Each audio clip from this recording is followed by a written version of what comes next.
Episode 4 की शुरुआत last episode के आखिरी सीन से होती है, जहाँ की वो लेडी गुशियांग से टकराने के बाद बेहोश हो गई थी। तो गुशियांग उसका चेकअप करता है और उसके सिम्टम्स देखकर ये पता चलता है कि उसे न्यूरोफाइब्रोमोटोसिस नाम की बीमारी है। इस बीमारी में बिना कोई चोट लगे ही इंसान की नसें फट जाती हैं और उसके लंग्स में ब्लड भर आता है। तो फिलहाल ये जरूरत थी कि उस लेडी के लंग्स में भरे ब्लड को तुरंत डिकम्प्रेस किया जाए, पर ये गुशियांग खुद नहीं कर सकता था। तो उस घोस्ट से पूछता है कि क्या तुम यहीं हो? अगर तुम अभी भी यहीं हो तो चलो मिलकर इस लेडी की जान बचाते हैं। वैसे गुशियांग भले ये नहीं जानता कि वो घोस्ट प्रोफेसर चा ही हैं, पर वो इतना तो जरूर समझ गया है कि वो जो कोई भी है मेडिकल एक्सपर्ट है, तो वो उसकी बॉडी में आ सके इसके लिए गुशियांग अपना हाथ आगे करता है और काफी मशक्कत के बाद प्रोफेसर चा उसका हाथ पकड़ लेते हैं और फिर से उसके बॉडी में चले जाते हैं, जिससे कि कम से कम उनकी जान तो बच जाती है। पर अभी जो कुछ भी हुआ वो उससे इतने शॉक थे कि बिना उस लेडी को ट्रीट किए ही वहां से जाने लगते हैं, जिस पर कि वहीं भीड़ में खड़ा एक आदमी उन्हें टोकता है। तो तब जाके उनका उस लेडी पर ध्यान जाता है और उन्हें गुशियांग की भी बात याद आती है कि उस लेडी को बचाने के लिए ही उसने उन्हें अपनी बॉडी में आने दिया है। तो वो पास की दुकान से चाकू और कैंची बोरो करते हैं और पहले उसे अल्कोहल से सैनिटाइज करते हैं और फिर उस लेडी को कट लगाकर स्ट्रॉ की हेल्प से उसके लंग्स में भरा एक्स्ट्रा ब्लड निकाल देते हैं। तो जैसे ही वो ब्लड बाहर निकलता है उस लेडी को भी थोड़ा होश आ जाता है। खैर फिर एम्बुलेंस उस लेडी को हॉस्पिटल लेकर आती है, जिनके साथ में गुशियांग यानी प्रोफेसर चा भी थे। पर इंटर्न ओ को गुशियांग आज फिर से अजीब लग रहा था, लेकिन फिर वो उसे अंदर चलने को कहती है। पर जिस तरह से इंटर्न ओ गुशियांग को एड्रेस कर रही थी ये प्रोफेसर चा को काफी अजीब लगता है, क्योंकि कुछ भी हो इंटर्न ओ गुशियांग से जूनियर है तो उससे ऐसे कैसे बात कर सकती है। तो उसका ये तरीका देखकर प्रोफेसर चा यहाँ किसी टिपिकल अंकल की तरह कहते हैं कि आजकल के इंटर्न्स में तो कोई मैनर ही नहीं रह गया है। खैर फिर उन लोगों के पीछे पीछे प्रोफेसर चा भी अंदर जाते हैं, जहाँ की फटाफट डॉक्टर्स उस लेडी को ट्रीट करने लगते हैं और फिर प्रोफेसर चा गुशियांग की बॉडी से बाहर आ जाते हैं। तो ये देख कि उस लेडी की जान बच गई गुशियांग काफी खुश होता है। खैर तभी वहाँ उस लेडी को ट्रीट करने डॉक्टर ऑन आते हैं और जब उन्हें पता चलता है कि उसकी जान गुशियांग ने बचाई तो वो बिल्कुल हैरान रह जाते हैं। पर गुशियांग को ये आइडिया लग गया था कि डॉक्टर ऑन जरूर उससे इस बारे में पूछेंगे, तो वहां से खिसक ही रहा था कि तभी सच में डॉक्टर ऑन उससे पूछ लेते हैं कि उसने ऐसा किया कैसे। पर अब गुशियांग को तो सिर्फ बीमारी ही पता थी, बीच सड़क पर उसका ट्रीटमेंट कैसे किया गया उसका तो उसे दूर दूर तक आइडिया नहीं था। तो वो बात को घुमाने की कोशिश करने लगता है, पर इस बार ये आसान नहीं था, क्योंकि सबको जानना था कि आखिर बीच सड़क पर बिना किसी सर्जिकल इंस्ट्रूमेंट के उसने ये कारनामा कैसे कर दिखाया। तो गुशियांग को बेवजह के फंबल्स मारता देख प्रोफेसर चा उसकी बॉडी फिर से पोजेस्ट कर लेते हैं और सबको एक्सप्लेन करते हैं कि किस तरह से चाकू और कैंची को सोजू से साफ करके उन्होंने उस लेडी के लंग्स में भरे ब्लड को स्ट्रॉ की हेल्प से डिकम्प्रेस किया। वैसे जो लोग कोरियन ड्रामा देखते आ रहे हैं उन्हें ये पता होगा कि सोजू कोरिया की बहुत कॉमन ड्रिंक है जो कि इजीली हर जगह अवेलेबल है। पर प्रोफेसर चा डॉक्टर ऑन से कंफर्म करते हैं कि उन्हें कोई और सवाल तो नहीं पूछना, क्योंकि ऑलरेडी उनका जवाब देने के चक्कर में वो गुशियांग की बॉडी में 2 बार अंदर बाहर कर चुके हैं। तो सारी क्वेरी सॉल्व कर प्रोफेसर चा वहां से जाने लगते हैं कि तभी सीनियर डॉक्टर मजाकिया अंदाज में गुशियांग की तारीफ करते हुए उसके बालों को छेड़ देते हैं, लेकिन इससे प्रोफेसर चा को गुस्सा आ जाता है। पर इससे पहले कि वो सीनियर को कुछ उल्टा सीधा कहते, पीछे से आ रही इंटर्नो हमेशा की तरह गुशियांग की पीठ पर एक जोरदार थप्पड़ मारती है एंड एज यूजुअल उसका थप्पड़ पड़ने के बाद प्रोफेसर चा बाहर जा गिरते हैं।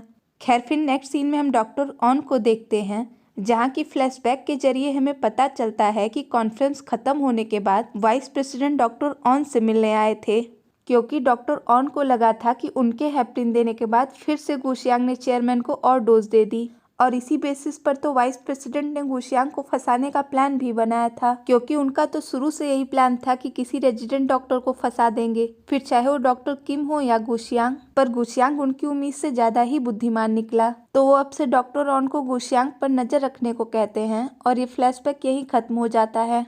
खैर इधर हम गुशियांग को वेंडिंग मशीन के पास देखते हैं, जहाँ की प्रोफेसर चा भी थे और उनका पूरा ध्यान सिर्फ गुशियांग पर ही था, क्योंकि आज जो कुछ भी हुआ उससे ये तो क्लियर हो गया है कि गुशियांग को आइडिया है कि वो कौन है। तो इस बारे में पूछ ही रहे थे कि एक बार फिर से गुशियांग शीशे में अपना हुलिया देखकर चौंक जाता है, क्योंकि अभी भी वो कल रात वाले कपड़ों में ही था। पर उसके अचानक से चिल्लाने पर तो प्रोफेसर चा भी डर गए थे। पर गुशियांग तो आराम से ड्रिंक निकालकर पीने लगता है और शीशे में अपना चेहरा देखते हुए कहता है कि वो बहुत टाइम से हेयर स्पा नहीं गया, तो अब उसे जाकर एक न्यू लुक ले लेना चाहिए। पर उसे इतना कूल बिहेव करता हुआ देख प्रोफेसर चा को काफी हैरानी होती है, क्योंकि पास्ट में जब प्रोफेसर चा के साथ वो घोस्ट वाला इंसिडेंट हुआ था तो वो बिल्कुल शॉक रह गए थे और वो आज तक इस बात को अडॉप्ट नहीं कर पाए। जबकि वहीं गुशियांग के साथ तो ये सब चीजें बार बार हो रही हैं और उसके बावजूद भी वो इतना नॉर्मल बिहेव कर रहा है। तो वो ये सब सोच ही रहे थे कि तभी वहाँ इंटर्नो आती है और गुशियांग को उस लेडी की अपडेट देते हुए कहती है कि उसे रेडियोलॉजी डिपार्टमेंट में ट्रांसफर कर दिया गया है और अच्छी बात यह है कि उसे अब सर्जरी की जरूरत नहीं है। पर उसे ये नहीं समझ आ रहा था कि जब गुशियांग अपनी सिक लीव पे था तो वो उस लेडी के पास कैसे पहुंच गया। पर अब गुशियांग उसे क्या ही बताए कि वो वहां कैसे पहुंचा। तो एक बार फिर से वो उसे झूठी कहानी सुनाता है और कहता है कि वो जॉगिंग के लिए गया था और अपने बाकी कामों की तरह वो जॉगिंग में भी इतना खो जाता है कि उसे पता ही नहीं चलता कि वो कहाँ पहुंच गया। तो बस इसी तरह से वो जॉगिंग पर गया था और बाई चांस वो लेडी उसे वहां बेहोश पड़ी मिल गई। पर प्रोफेसर चा को तो उसका ये बहाना बिल्कुल बकवास लगता है। हालांकि गुशियांग को भी ये आइडिया था कि उसकी ये कहानी ज्यादा सेंस तो नहीं बना रही, तो वो उदास मन से इंटर्नो से पूछता है कि आजकल मैं अजीब लग रहा हूँ ना, जैसे कि कोई पागल आदमी होता है। जिस पर कि इंटर्नो एग्री भी करती है, क्योंकि सच में वो आजकल उसे बहुत अजीब लगने लगा है और वो उससे इसकी वजह भी पूछती है। तो यहाँ प्रोफेसर चा को लगता है कि गुशियांग जरूर घोस्ट वाली बात बताएगा। पर गुशियांग जो वजह बताता है वो सुन तो प्रोफेसर चा की सारी एक्साइटमेंट ही खत्म हो जाती है, क्योंकि वो उसे यहाँ कॉग्निटिव डिसनेस थ्योरी समझाने लगता है। अगर मैं शॉर्ट में बताऊं तो इसका मतलब है कि जब आप कोई काम नहीं करना चाहते और फिर भी वो काम करने के लिए आप पर प्रेशर डाला जाता है, तो ऐसे में कई बार आप एंजाइटी या किसी मेंटल डिसऑर्डर के शिकार हो जाते हैं। तो सेम गुशियांग के साथ भी यही है, क्योंकि वो डॉक्टर नहीं बनना चाहता पर फिर भी उसे इसके लिए प्रेशर दिया जा रहा है, तो इसी वजह से वो अजीब हो गया है। पर प्रोफेसर चा को तो उसका ये रीजन उसकी कहानी से भी ज्यादा बकवास लगता है, क्योंकि एंजाइटी में कोई एक्सपर्ट तो नहीं हो जाता। पर गुशियांग इंटर्नो के साथ डील करता है कि अगर वो कभी आगे से फिर से अजीब लगे तो वो उसे जिस तरह से मारती आई है वैसे ही मार दिया करे, जिससे कि वो अपनी एंजाइटी से बाहर निकल सके। पर प्रोफेसर चा तो इसके बिल्कुल खिलाफ थे, क्योंकि वो बार बार इंटर्नो से मार नहीं खाना चाहते थे, और वो भी तब जब उन्हें पता है कि इंटर्नो का हाथ नहीं बल्कि लोहा है। पर इंटर्नो इसके लिए तैयार हो जाती है, तो वो उसके जैसा दोस्त पाकर कितना खुश है ये बताकर और उसे एक टेस्टी ड्रिंक सजेस्ट करके गुशियांग वहां से जाने लगता है। पर जब प्रोफेसर चा ये नोटिस करते हैं कि गुशियांग वही ड्रिंक पी रहा था जो कि लास्ट टाइम उन्होंने उसे सजेस्ट की थी, तो उन्हें यहाँ शक होता है कि कहीं गुशियांग उनकी बातें सुन तो नहीं सकता। तो वो ये क्लियर करने के लिए उसके पीछे पीछे जाते हैं और उसका ध्यान खींचने के लिए वो तमाम कोशिशें करते हैं। पर गुशियांग पर इसका कोई असर नहीं होता और वो बिना डिस्टर्ब हुए बस चलता रहता है। लेकिन तभी प्रोफेसर चा कहते हैं कि तुम्हारा फोन तो एम्बुलेंस में ही छूट गया, जिसके तुरंत बाद गुशियांग अपनी जेब चेक करता है। तो प्रोफेसर चा को यकीन हो जाता है कि वो उन्हें देख सकता है, पर थोड़ी देर में ही उनका पोपट हो जाता है, क्योंकि गुशियांग अपना फोन चेक करने के लिए नहीं बल्कि अपनी गाड़ी की चाबी खोजने के लिए जेब चेक कर रहा था। यानी वो प्रोफेसर चा को नहीं सुन सकता। पर अब प्रोफेसर चा उसे कैसे बताएं कि उसकी गाड़ी तो यहाँ है ही नहीं। खैर गुशियांग अपनी कार खोजते हुए पार्किंग एरिया में आता है, पर उसे अपनी जगह ना पाकर वो बिल्कुल परेशान हो जाता है। और जैसा कि मैंने पहले ही बताया कि वो अपनी गाड़ियों को लेकर बहुत सेंसिटिव है, तो आज फाइनली उसका गुस्सा बिल्कुल फूट पड़ता है। और वहीं हम दूसरी तरफ उसकी गाड़ी देखते हैं, जहाँ की गलत पार्किंग के लिए उसका चालान कट चुका था। खैर फिर हम प्रोफेसर चा को देखते हैं, जो कि वेटिंग एरिया में बैठे हुए कुछ सोच रहे थे कि तभी वहाँ सीनियर घोस्ट आते हैं और उनकी इस नई जगह के बारे में उनसे बातें करने लगते हैं। पर प्रोफेसर चा उनकी किसी भी बात का कोई जवाब नहीं दे रहे थे, क्योंकि वो सीनियर घोस्ट से इस बात पर नाराज थे कि उन्होंने इस खतरे के बारे में उनसे पहले क्यों नहीं बताया। पर अब सीनियर घोस्ट को कहाँ पता था कि वो यहाँ से बाहर ही चले जाएंगे। लेकिन प्रोफेसर चा तो ये सोच के ही डर गए थे कि अगर वो गुशियांग की बॉडी में वापस नहीं आते तो क्या होता। तो वो सीनियर घोस्ट को ये भी बताते हैं कि आज गुशियांग ने उन्हें अपनी बॉडी में खुद आने को कहा, जिससे कि वो उस लेडी की जान बचा सके।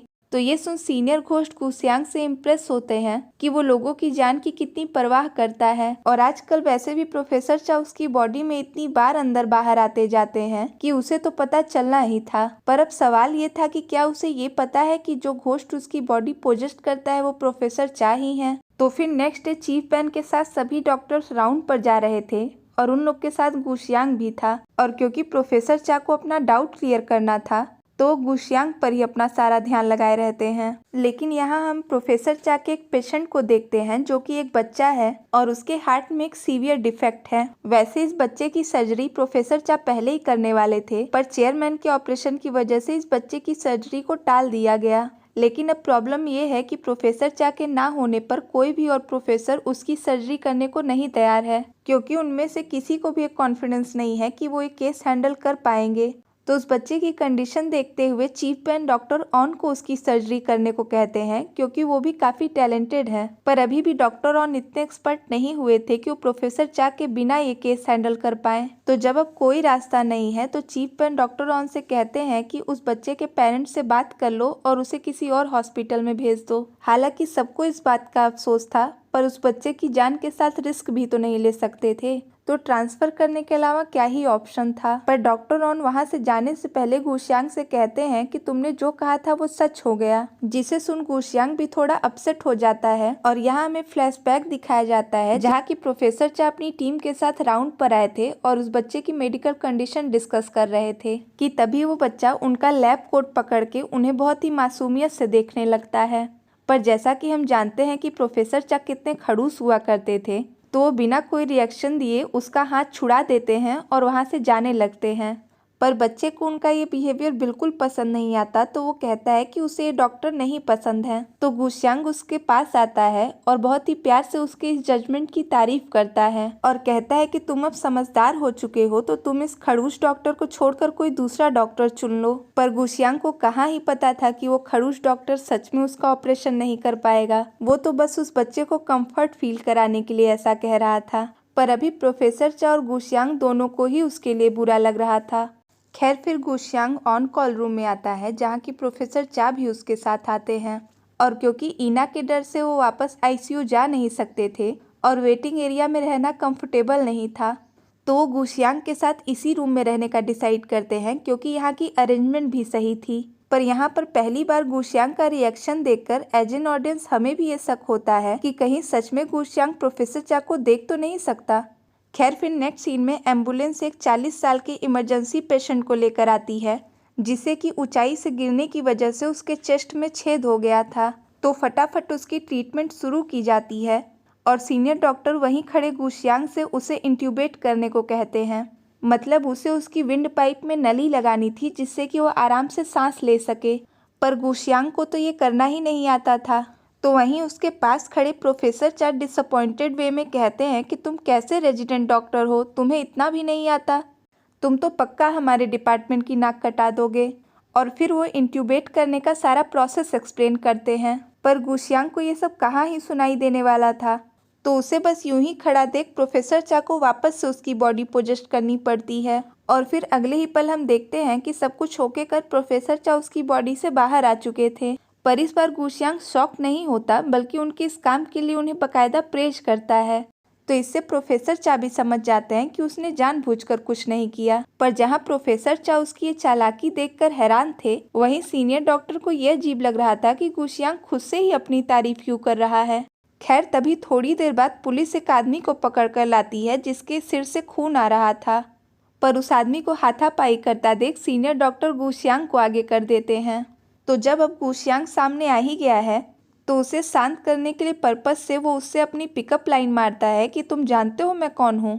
पर वो आदमी तो दिमाग से बिल्कुल ही सटका हुआ था, क्योंकि इतना सुनते ही वो गुशियांग पे भड़क जाता है और उसके बाल नोचने लगता है। तो जहाँ गुशियांग का बुरा हाल था, वहीं प्रोफेसर चा को तो ये देखकर बहुत मजे आ रहे थे।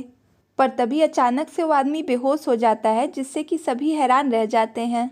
लेकिन उसकी ये कंडीशन देखकर प्रोफेसर चा वापस से गुशियांग की बॉडी में आ जाते हैं और उसका चेकअप करने पर पता चलता है कि उसे हार्ट अटैक आ गया है।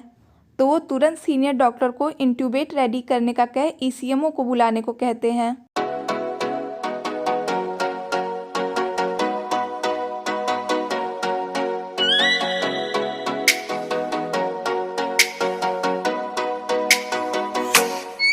Oh, let me up with a bright smile on now.